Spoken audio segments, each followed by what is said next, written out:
My family and I immigrated to the United States in the late 1980s, and like the majority of Hmong immigrants, we lived in a low-income apartment housing. The apartment complexes we lived in were infested with high crime rates. My dad's car got stolen twice, my older brother Dao got his bike swiped right off of our front door, and strange people would be out at night prowling the complexes. Needless to say, my parents felt very unsafe there, but as young children, we had no idea. All we knew was that there was food on the table, soda pop to drink, and other neighboring Hmong kids to play with. One hot, blistering summer, 2 young girls went missing without a trace from another nearby apartment complex. I recalled peeking outside our apartment window late one evening, entranced by the police sirens and watching the area swarm with police activity, the flashing red and blue lights reflecting into our living room window. Unfortunately, the 2 girls were never found. That was the year my dad finally decided he needed to move our family somewhere safer, as my sister Sia and I were both girls and still very young. My dad had an uncle in Wisconsin, so after talking to him, we found ourselves making an 800-mile trek up north to a sleepy little town in central Wisconsin. We lived with our uncle for almost a whole year until my parents eventually saved enough of their money to place a security deposit into a single-family, 3-bed, 1-bath home. I was about 10 years old when we moved into the rental home during the summer of 1991. The rental was likely built in the early 1930s as there was no basement, just a small crawl space located in the floor of the porch. Huge oak trees surrounded the house, so the sunshine could never fully penetrate through the windows, giving the house a dark atmosphere no matter what season it was or how much sunlight there was outside. White paint was peeling from the exterior of the house, and inside there were multiple holes the size of a fist in the drywalls where cockroaches would crawl throughout the night. Let's focus on the layout of the house, which is very important. The house was in a shape of a rectangular boxcar. You entered the house through the kitchen end, and straight ahead at the other end of the house was the bathroom. Turning to the left side was the living room, and to the right there were 3 small bedrooms right next to each other. There was a small attic, and strangely enough, the attic entrance was located inside of the bathroom at the other end of the house.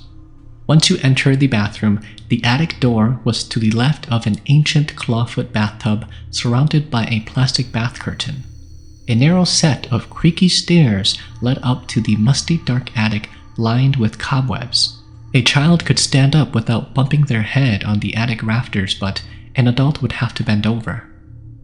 My parents forbade us to go up the attic because the stairs were old and there was no electricity up there. Plus, the attic was in bad shape. The walls appeared to have been through a fire, they said. The attic door was always kept in the locked position with a small hook. In despite of all of its flaws, our family felt right at home. After all, after living in a refugee camp and ghetto apartment, the rental house felt like heaven. We had our own space, our own yard with towering trees and lots of branches to beat each other up with. Little did we know what was waiting in store for us. Many strange events happened in the rental house in the short time we lived there. Dishes would be moved around, and the kitchen and bathroom faucets would turn on by themselves. Household items would go missing and then resurface again. The most eerie thing was the attic door in the bathroom. No matter how many times we closed the door and placed the hook in the lock position, we would always walk into the bathroom to find the attic door wide open. I will tell you the most notable events that led us to finally vacate the house after only living there for 3 months. My parents' room was the one closest to the kitchen. My sister Sia and I shared the room in the middle, and my brother Dao's room was the one next to the bathroom.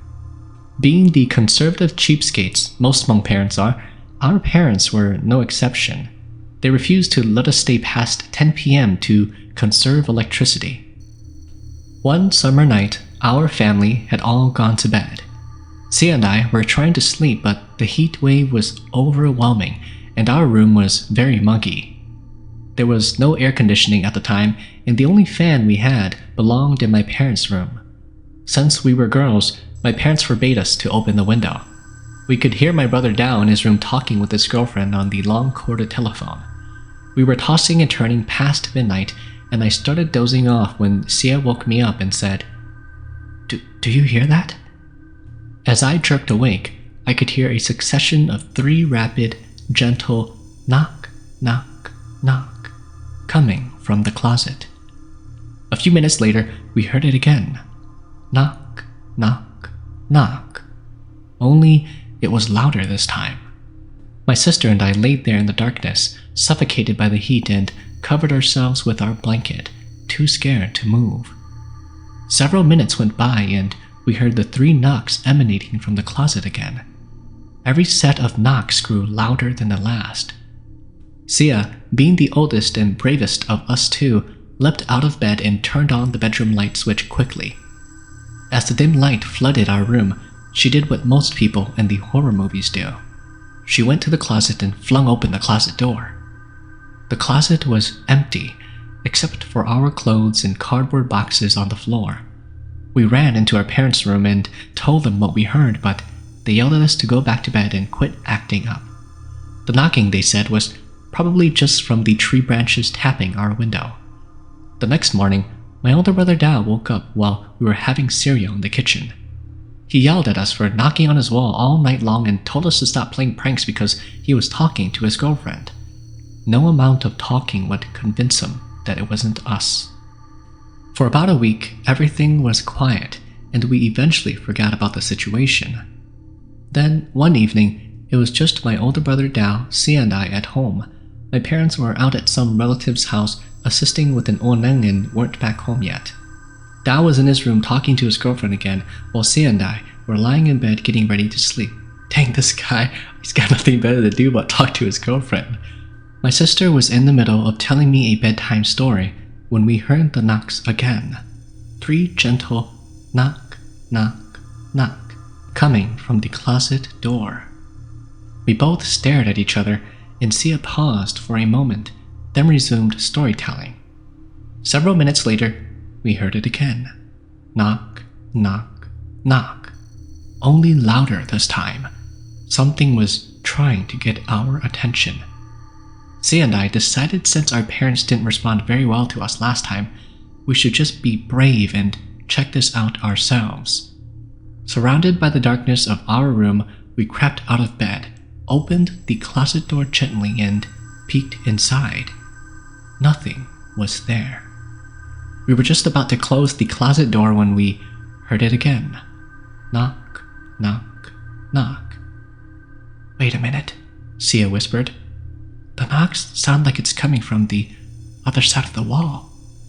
We sat in the dark stillness and listened, and sure enough, there were 3 more knocks coming from the other side of the wall.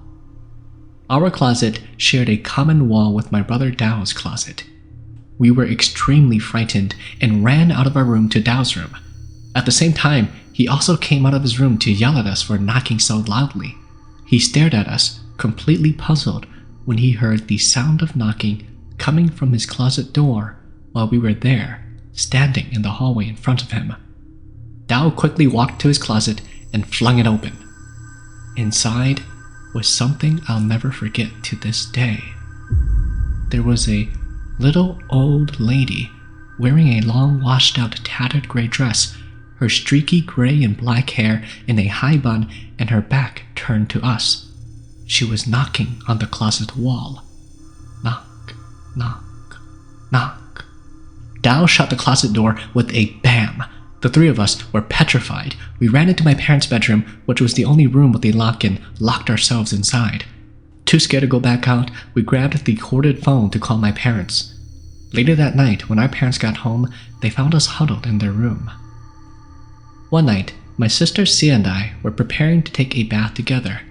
We found the attic door open, which we were used to seeing by now, so we simply closed the attic door and placed the hook back on to lock it. We got into the tub while it filled with water and closed the plastic shower liner that encircled the tub. Sia started shampooing her hair, and while she was in the process of rinsing it, I was singing, waiting patiently for her to shampoo my hair next.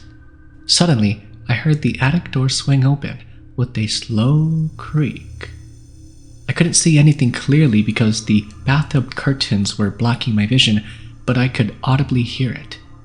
Next came the sound of quiet footsteps shuffling down the top of the creaky attic stairs, each step leading closer and closer to the bathtub where Sia and I were sitting in. She finished rinsing her hair and looked over at me, curious as to why I stopped singing. She could see my eyes, wide as saucers, and before she questioned me, she heard the sound of footsteps shuffling down the creaky attic stairs. We both flung open the bathroom curtains at the same time and jumped out of the tub. We glanced at the attic door. It was wide open. One morning, my sister, my parents, and I went thrift store shopping as summer was almost over and school would be starting soon. My brother Dao, being too cool to shop for second-hand clothes, remained at home. After several hours of shopping and an armload of clothes each, we returned home to find Dao visibly shaken, sitting outside in the front yard. What Dao said to us shook us all to the core. I was getting hungry, so I decided to make some noodles for lunch. I heated water in the pot and put it on the stove. Then I went to the living room to watch my Chinese series while waiting for the water to boil. A few minutes later, I heard the bathroom sink faucet turning on, so I went to the bathroom and turned it off. I came back and continued watching my Chinese movies, and just as I was settling in, I heard the bathroom faucet turning on again. So I got back up, walked over to the bathroom, and turned on the light switch. Nothing else was out of the ordinary, but only the bathroom sink faucet was on again, so I turned off the faucet the second time. Then I shut off the bathroom light and closed the door. I went to the kitchen to make my noodles because the water was boiling now, and as soon as I placed my noodles in the boiling water, I heard the faucet in the bathroom turning on again. This time, I decided not to go back to the bathroom. Instead, I peeked from behind the kitchen wall to see what was going on at the other end of the bathroom. What I saw made me jump out of my skin. The bathroom door was wide open again. I saw the shadowy face of a woman peering back at me from behind the bathroom door. She had a high forehead and long dark hair draping down. I was so scared, I shut off the stove and ran outside to wait for you guys to get home. After my brother's incident, my parents called a shaman to do woneng for our rental house. The shaman informed my parents that the house had 2 spirits residing there, an old woman and a young woman. They were the spirits of the previous occupants that had passed away in the house. These entities meant no harm to us, but they were curious about who we were since we spoke a different language that they couldn't understand. My parents also had different encounters, but they refused to say anything because it would scare us even more. Needless to say, we moved out of the rental house soon afterwards.